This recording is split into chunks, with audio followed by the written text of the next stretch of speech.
Welcome my channel Guru and blog. तो guys मैं बढ़िया हूँ। मैं आपको नई कहानी हॉरर स्टोरी रस्म मौलाना। तो स्टोरी को सुनना अंत तक करते हैं। Story start. आरा शहर की बड़ी पुरानी घटना है।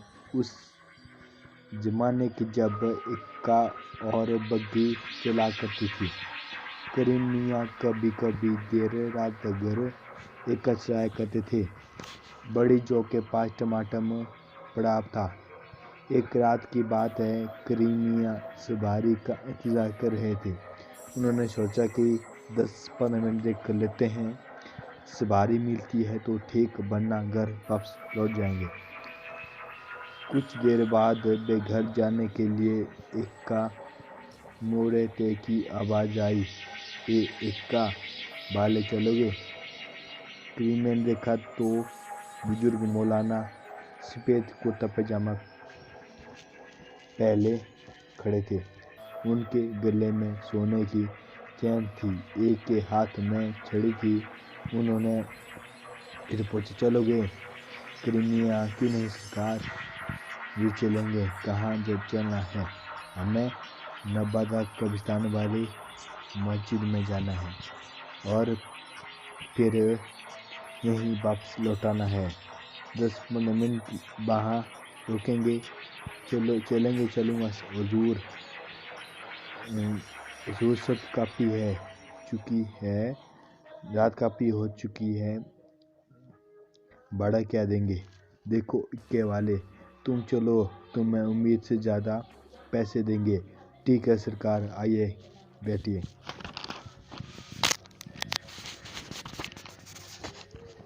आप लोग बड़े आदमी है देंगे, रख लेंगे। वे लोग उनके इक्के पर बैठ गए।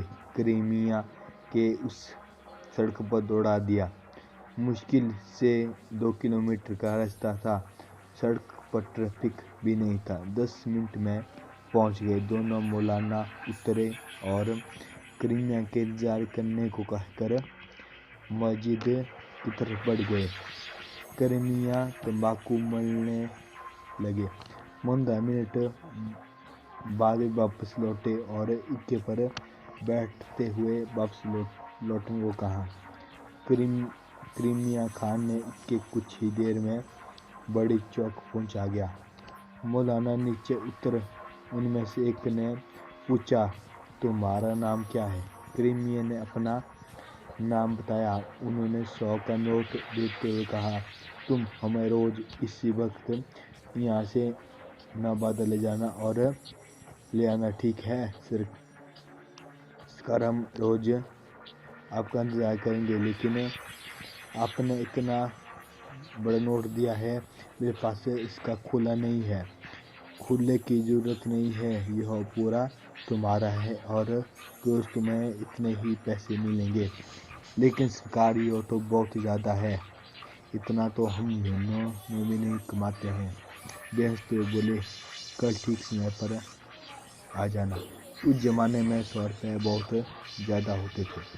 अच्छे अधिकारियों को भी इतना वेतन नहीं होता था। करीम मियाँ सोचते हुए घर की तरफ बढ़ गए। अगले दिन से वे रात को मौलानाओं का इंतजार करता और हर रोज 100 का नोट मिल जाता।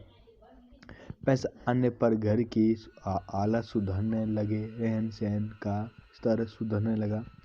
पास पड़ोस के लोगों को समझ में नहीं आया कि उसकी कौन सी लॉटरी लग गई। कुछ लोगों ने पुलिस में शिकायत कर दी। थाना के दरोगा ने रात के वक्त चौक पर सवारी समेत करीम मियाँ को दबोच लिया और टाउन थाना भड़काकर बंद कर दिया। उन्होंने पूछा कि वे लोग कौन सा धंधा करते हैं।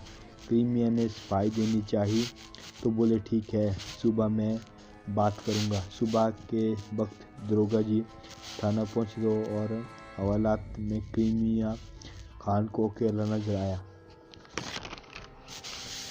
उन्होंने पूछा कि वे लोग कहाँ गए? सरकार, हमें इसकी आ गई थी,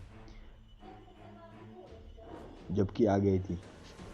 अरब खुली तो बे बात पत्नी कहाँ कैसे चले गए?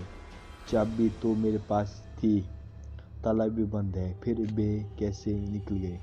दरोगा बड़बाते हुए कहा, सही से बताओ, तुम्हारे पास इतना धंधा कहाँ से आया? शिकार थे, रोजाना लोग रोज और के पर नवाज आते थे और वापस आते थे और 100 रुपए का और नोट दे देते। वे कोई जिन भूत तो नहीं थे? पत्नी साहब, हम तो गरीब आदमी है, भाड़ा इतना ज़्यादा है तो इनको ले जाने से माना कैसे करता? ठीक है, तुम जा सकते हो। करीम मियाँ खान उसके बाद रात भर टमाटम पर पड़ा रहता, लेकिन वे मौलाना फिर उसे कभी नहीं मिलते। दरोगा के साथ भी अजीब गरीब घटनाएं होने लगी। कई बार अदृश्य हाथों ने थप्पड़ मारकर मुंह लाल कर दिया। उन्होंने कान पकड़ा कि अब कभी किसी सांचे पर की कैसी कार्यवाही नहीं करेंगे, और उन्होंने कान पकड़ा कि अब कभी बिना जांचे पर के ऐसी कार्यवाही नहीं करेंगे, और अपना तबादला कर लिया। आरा के लोग आज भी इस कहानी को याद करते हैं। Please like, comment and share, subscribe my channel. Thank you and take care.